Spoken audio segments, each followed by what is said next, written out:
grande joie et un grand plaisir de vous retrouver, fidèles amis de cette émission. Depuis le vendredi 19 juillet, les rideaux sont tombés sur la CAN Égypte 2019. Malgré ce terminus de la CAN, l'actualité du football sur le continent n'est pas au point mort. Elle est actuellement occupée par les éliminatoires du championnat d'Afrique des Nations 2020 qui va se dérouler au Cameroun. Et dans ce cadre, le Bénin affronte le Togo le dimanche 28 juillet au stade Charles de Gaulle de Porto-Novo. Et on est tenté de dire que le Togo, une fois de plus, Leandro Kodo. Bonjour Fabrice, bonjour chers amis sportifs.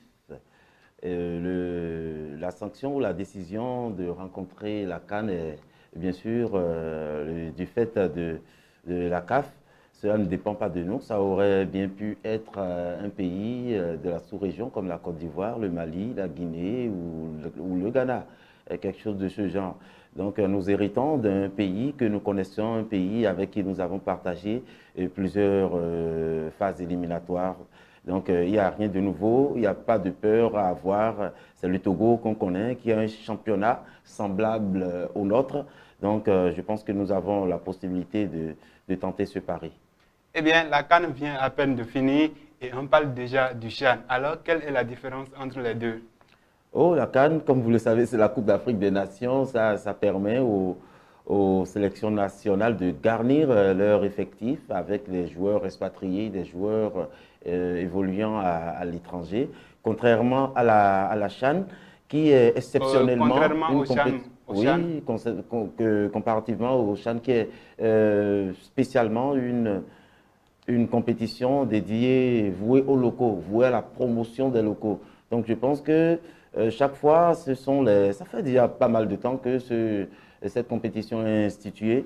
Elle est instituée depuis 2009. Depuis 2009, et c'est parce que les dirigeants de la CAF ont voulu porter un regard sur les joueurs locaux qui, forcément, s'ils ne sont pas sélectionnés dans l'équipe A, pour aller représenter leur nation au cours des compétitions comme la Coupe d'Afrique des Nations, ils restent inconnus et ils ont du mal à se faire voir, ils ont du mal à faire valoir leur talent. Alors c'est une opportunité pour les joueurs locaux de se faire une place, déjà d'alerter les coachs des sélections A, parce que là, c'est la prime, c'est une occasion d'alerter les coachs, de leur dire attention, il y a du talent ici. C'est une opportunité aussi.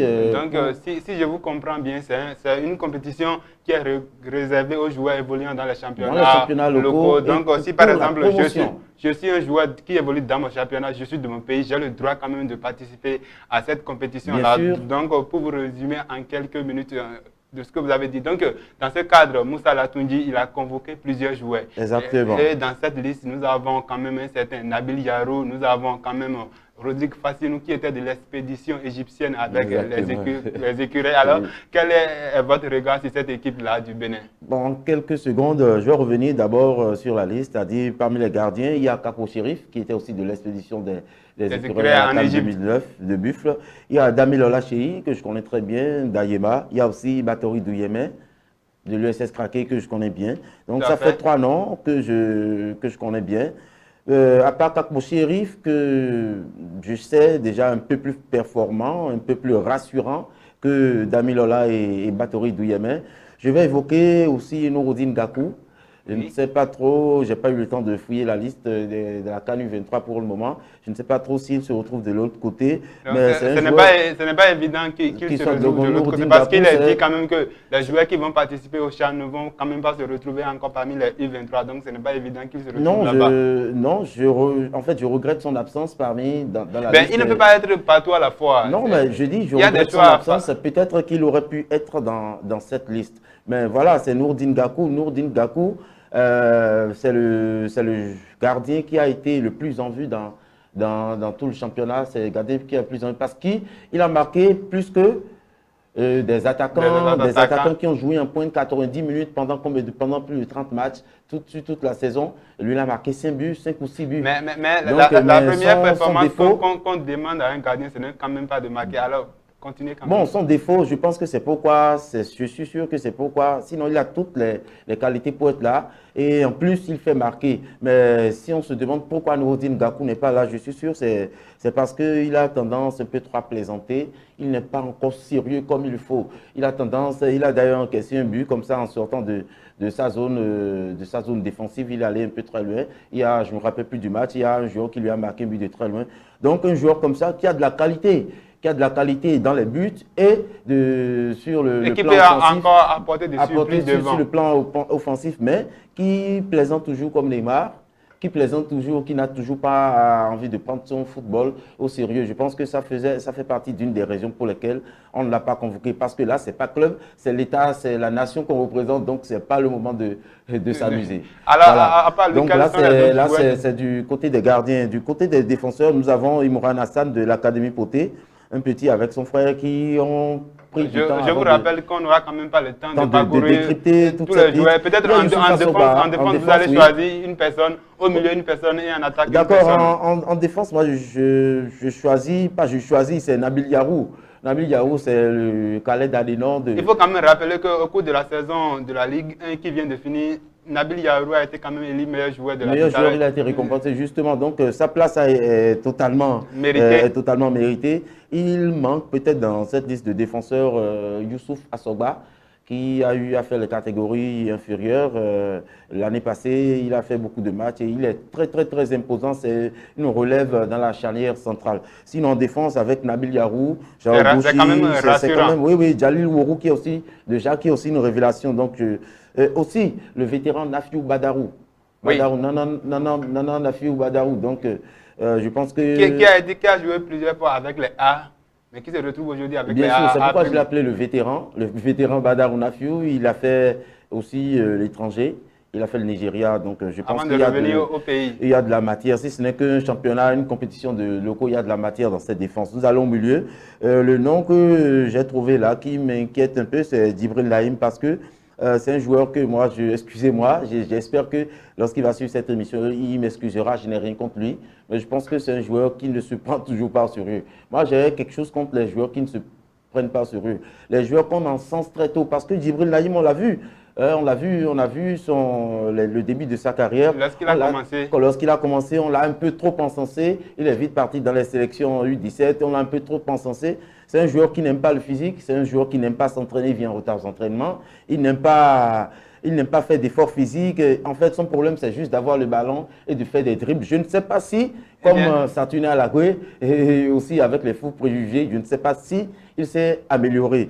Mais je suis rassuré avec la présence de Seni Atikou. Au milieu de terrain, Seni Atikou qui a déjà fait partie de la sélection U20, qui a marqué un but déjà face à la Gambie. Un joueur très important, Seni Atikou. Voilà, donc à part Seni Atikou, nous avons Patrick Sédjamé. Nous allons Patrick Sédjamé et aussi, pourquoi pas, Julien Agognon. Au niveau de l'attaque, quel est le joueur qui vous impressionne? Parce que vous avez le tout premier que je vais citer, c'est Idrissou Saliou.